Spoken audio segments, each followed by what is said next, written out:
Hi everyone, my name is Rochelle Allen and I'm an Anishinaabe learner, and today I wanted to share with you a little bit about how I have come to know VTAs, which are verbs in Ojibwe where someone is doing something to another someone. And these are pretty common and they're important. And one of the things that I think is too common is that people are afraid of them. They hear other people complaining about how many there are or how many ways you can conjugate them. And I think that sometimes that can really deter people from really wanting to get into them. For me, with VTAs, little by little has worked really well. So we'll start today with the times when someone is doing something to she, he, or they, or she, he, they is doing something to others. And I will share some links in the bottom of ways to practice, but let's get into it. So when I was learning these or trying to learn them, I was a new parent and also pregnant. And so I didn't find that the sitting down and memorizing from a table or chart really worked that well for me. And I wasn't taking classes per se. So I kind of ended up learning them a little bit of a different way. And two strengths of the way I think about them are that you don't need to know everything about the conjugation you're going to use before you start talking. So when I was first learning, you stand in front of someone and you try to say this verb conjugation and everything disappears from your brain and you just kind of stand there looking scared and confused. And this method allowed me to at least sort of slowly work through it. And it didn't look great. I'm sure the people I was talking to were a bit confused about what was going on, but I could think through the steps and I could very slowly get through Yingi, Wabum, Ah, Non, Big. And by using it, it gets faster, you start to learn it, and now there's a lot of them that come automatically. I don't have to think about it. And hopefully you'll get to that point also, no matter what learning method you're using. But sometimes a conjugation I haven't used in a long time, I still have to go back and think it through step by step. The other thing is verb charts really serve the English language best. Often you'll see them organized by the actor, the person who's doing the action. And that's how English language works. We usually talk about the person who does the acting first, but that's not how Ojibwe works. And so people look at the chart and they say, oh, this is so random, like there's no pattern to it. But there's actually a really incredible pattern. It's just very different from the English. And so you don't see it when the conjugations are organized by actor. And letting go of that idea that the actor needs to be mentioned first is one of the things that's really challenging for English speakers. So one of the things that's important to keep in mind is that relationship can be really important. And so I kind of think of conjugations like this. There's the ones where I'm talking about you to you, right? So here we are together and we're talking about something that we did to each other or a group of us did, but it's directly between you and I, the action. And then this part, the me or you to a third person, is what we're going to talk about today. And one of the things that's really cool about Anishinaabe is that, I think in linguistics it's talked about in terms of hierarchy, but I think that I felt more comfortable thinking of it as relationship. So, you know, if I'm talking to you, then you are the person closest to me, and I want to acknowledge you first in what I'm saying.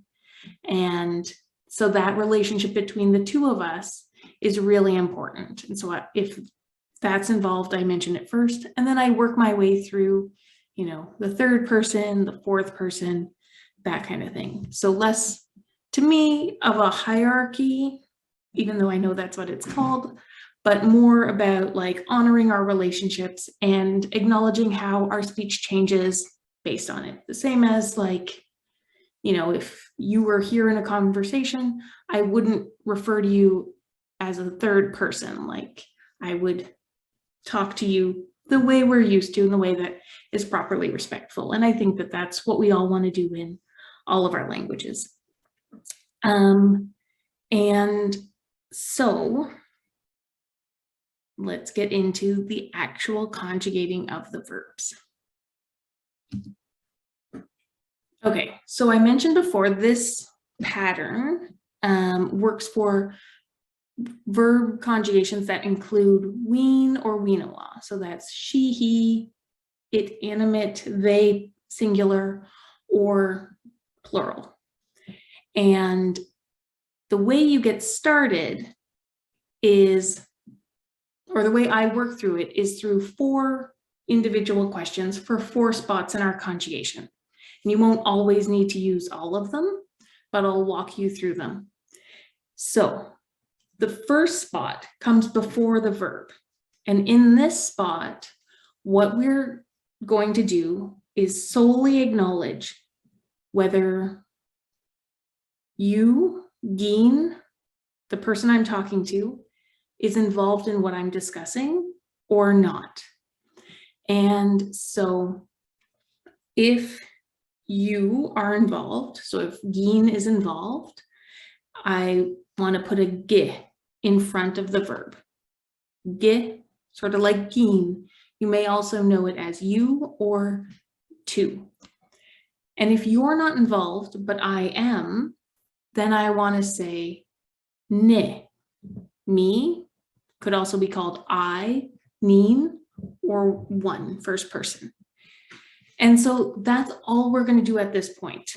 For those of you who are also interested, Obviate does work with this. You just would want to have an O at the beginning for the third person. But we're just going to deal with me and you to them, third person. So now we fill in that first spot. So I'm going to go through a few examples. Hopefully you can do them yourself at home. If the conjugation is he sees you, I want to say he sees you. Is Giin involved? Yes. Giin is the you. And so I want to put a ge in front of the verb. So now I'll get you to try also. If the conjugation is you see him, what sound do we want to put in front of the verb?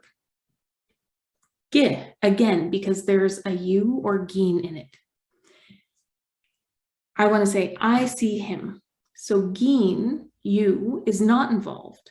So I put the ne in front. So if he sees me, Giin, you, is not involved. And so I put ne in front.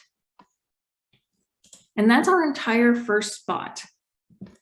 After the first spot, we put in our tense markers. So like gi, we, any of those guys to tell us when it's happening and other descriptors you might have, and the verb. So the ne, ge is the first step, and then go into your verb. You don't have to think about anything else yet. Once you get through the verb, we're looking at this spot 2a. And what you're getting to here, because we know that there's a third person involved. So this in some ways can represent the third person, but really what it's representing is what direction is the action between the person who's mentioned here in 1a and the person who's mentioned in 2a. And so you may have heard like common conjugations or examples like wiinawaa. And that is showing action from the first person mentioned in 1A, action toward the person in 2A. Whereas the other option, we could put an ig here, and it's actually an ig with a little O, but in this spot, the O gets dropped because if it's the last sound and it's just a little short sound, we often don't hear it. So this second spot, if the action is going from 1A, if this 1A is the person doing, then we say ah. And if 1A is having action done onto them, then we say ig. And I tried to use little arrows here to show wiinawaa, I see him or her. Wiinawaa, him or her sees me. Giwabama, you see him or her. Giwabamik, he or she sees you. And if you're using Niin, Giin, wiin, wiinawaa, Niin to wiin, wiinawaa, wiin to Niin, giwabama, Giin to wiin. And so you can see I use a lot of hand gestures. I still do that because it just helps me to keep on track where I am in the conjugation and where the action is going. So I will mention for people who are ready to take on this information that if the verb ends with an AW, then adding an IG is going to change that AW into an AA. Nibizindawa, you can see it here, is still an AW because we have an AA afterwards. But when we would add an IG, it changes nibizindog. And this is a pattern that comes up in a bunch of other places. Anytime you see the IG after an AA, or anytime you want to put an IG after an AW, make sure to make that switch if you're ready for it. If you're not, focus on getting the conjugations down, and there will be sound adjustments that you learn as you go through. So this gets us through our first 4 conjugations. So we've learned 4 VTA conjugations.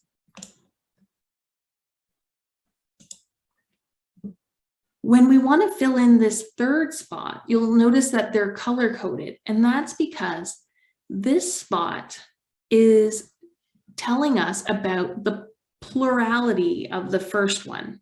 So we mentioned before that if Giin is involved in any way, they get mentioned first. Well, now we can mention if Giin is part of a we, if Niin is part of a we, or Giin may be a wiinawaa, use. And so this is one of the things that I had a lot of trouble with when I was trying to memorize the verb chart, because then there's we inclusive and exclusive and all these things that I found really hard to keep track of. So I like this method because once I get here, all I need to do is decide between naan, N-A-A-N, and waa. And the rest of it is taken care of by the ne or ge you put in the front. And so you don't need to go back and double check or change anything. Just keep going question by question. So if the person in 1A is plural, then we want to add something here. And if Niin is involved, or it's a we, then you add naan. And if it's yous or them, then we add a waa. And so this is, so a friend of mine had a very cute way to remember. So she said, when I'm not involved, I'm always a lot more excited for the things that's happening. Like I get so excited when, you know, yous are doing something and I'm so proud of your accomplishment. Wow, this is so great. When I'm involved in the accomplishment, my compliments are not commonly as enthusiastic. So it's more of a, nah, it was nothing, which I thought was a really cute way to remember. So let's go through some of these. And you'll see that the English gets kind of confusing because we have the inclusive and exclusive. And for those of you who may not be familiar with it, we inclusive is your, we exclusive is your Niin, and we inclusive is your Giin. And so the difference between them is only, is Giin, you, the person I'm talking to, involved.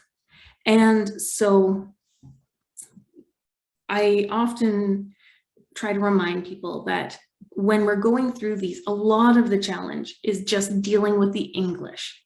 I unfortunately don't have another language to present the information in, but if you're feeling frustrated, I usually blame English.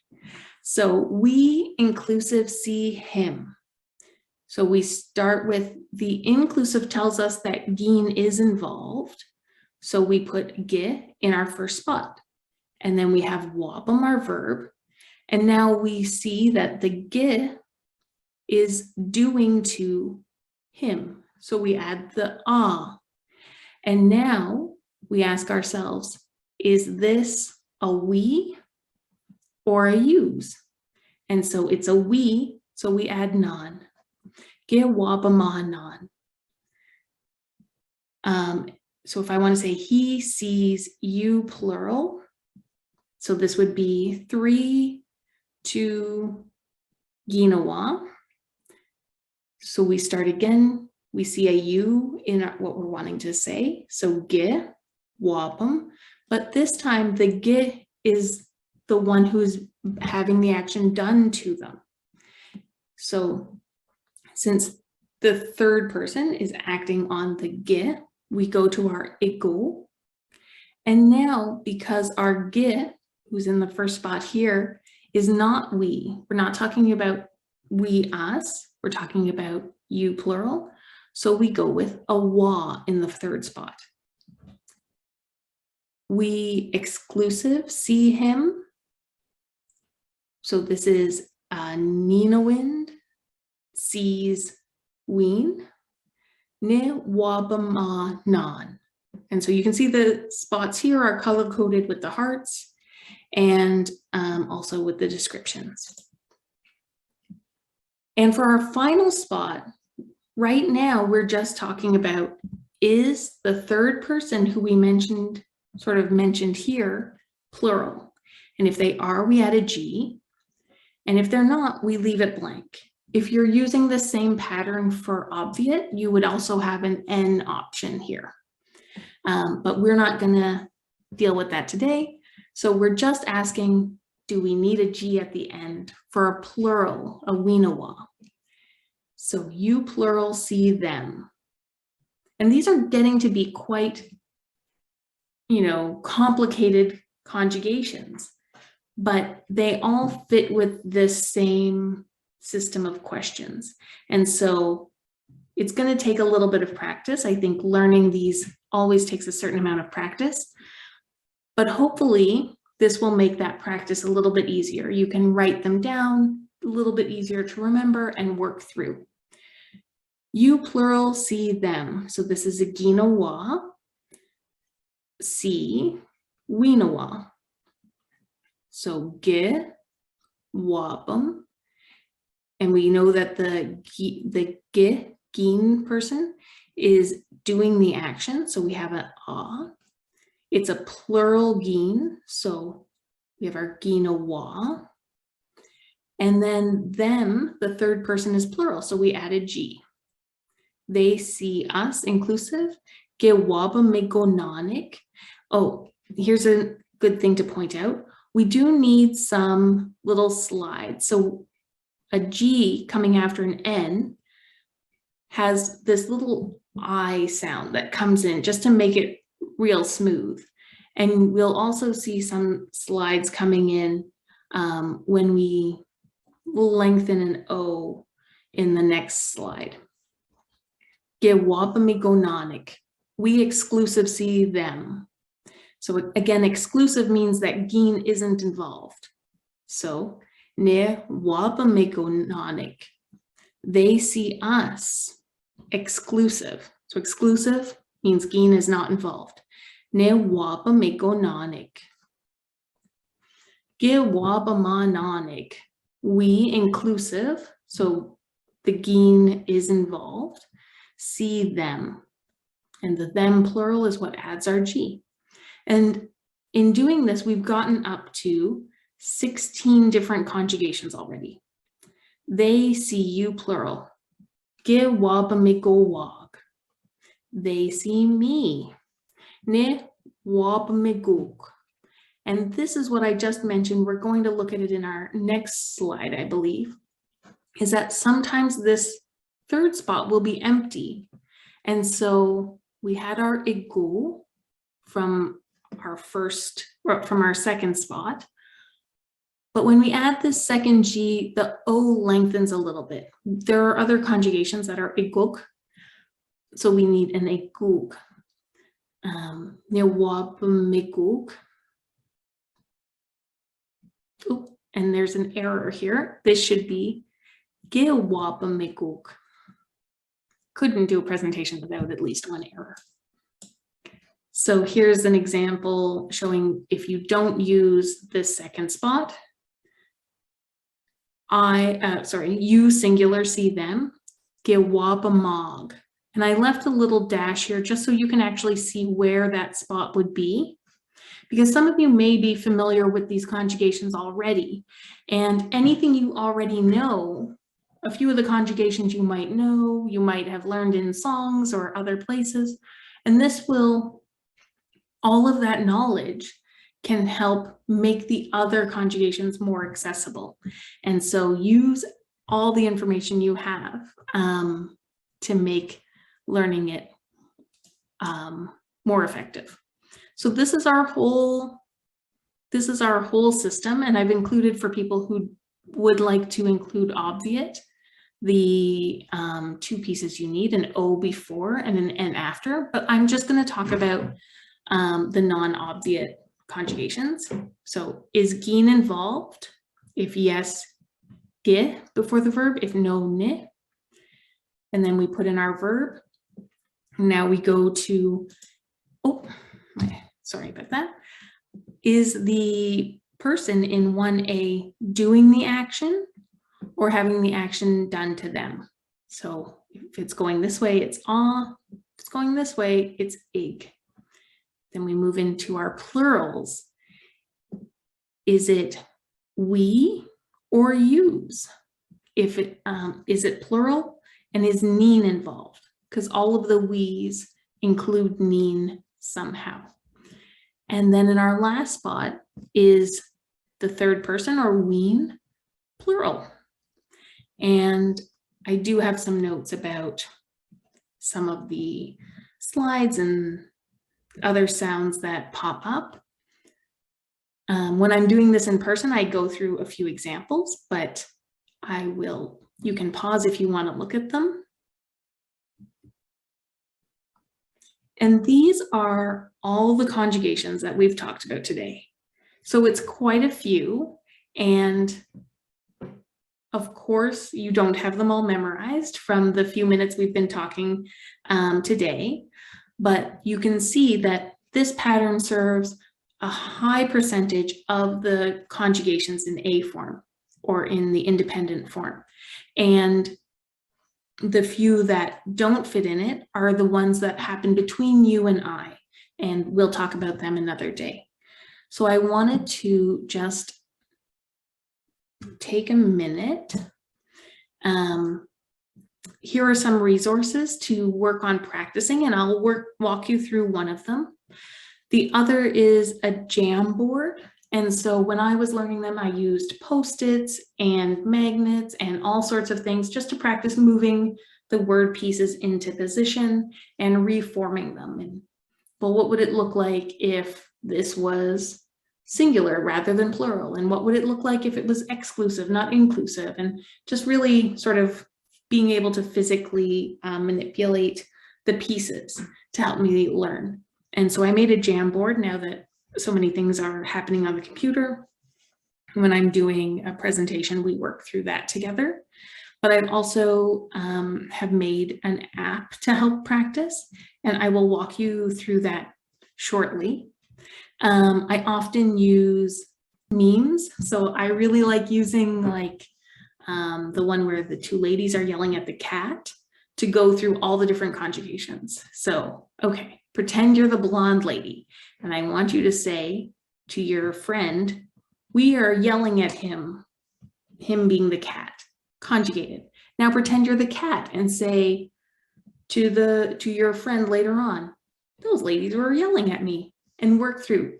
So things that catch your interest, things that are a little bit funny or, you know, get you interested can be really helpful. I also use my eye movement because I do a lot of conjugations with my kids. And so I physically look at them and I'm like, you know him, you guys, just to really make sure that I'm getting the pieces in. And so this is my little example of like, if I was this guy, I'm actually moving my eyes between the dog and our friends that we're talking to on the phone. So I can be like, do you see them? Do they see us? And I really look back and forth to make it easier. So practice is going to be a big piece of learning.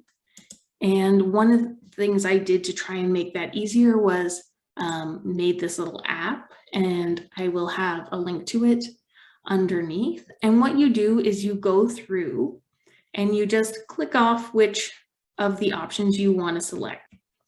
I know that people learn from different people, and so we'll have different ways of talking about it. So I tried to include 3 different ways you might hear this conjugation. Use the one you're used to. So wiinawaa to wiinawaa, to plural to 3 plural, and you all to them.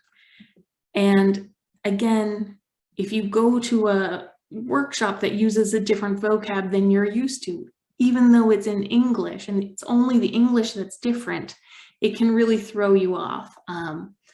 And also you can hover over the question mark to be reminded of what the question is for that position.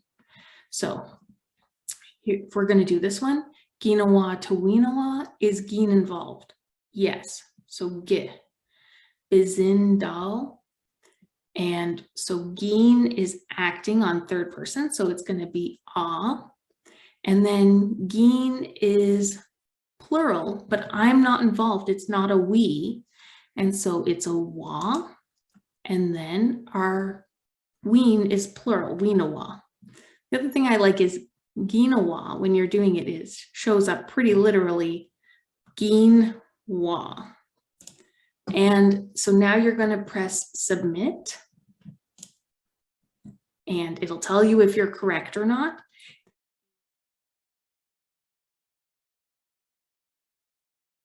Click on to the next question, and here we have wiin to Niin. Is Giin involved? No. So I'm going to put Niin, ne. And is ne acting or being acted on? Ne is being acted on by the 3rd person, so we say ik and submit. And so the note does come up here. Tip AW plus IG equals AAG. And so you should see things like that. It's pretty straightforward. You can use it on any computer, phone, that kind of thing. And it's just a website. It's not going to ask for any of your information or tell us anything about you or your score. The only thing that does happen if you get 10 right, some balloons pop up on screen. So hopefully that can be helpful for you in your learning. Once you get the pieces down, it's going to be important to then move to the next step. So writing them out yourself, potentially looking at memorize or other options that are asking you for the full conjugation. And of course, if you are able to say the words out as you're going through them, that is going to be really helpful also in actually being able to speak when you're trying to pull up this information in front of other humans. Yeah, so that's my strategy for dealing with A form or independent VTA conjugations that include wiin, and hopefully it's helpful for you. I will again link in the description to the apps and the Jamboard and also the presentation. If you would like to share it with others, please do so. If you can improve it, please do so. And I wish you all the best of luck in your language learning.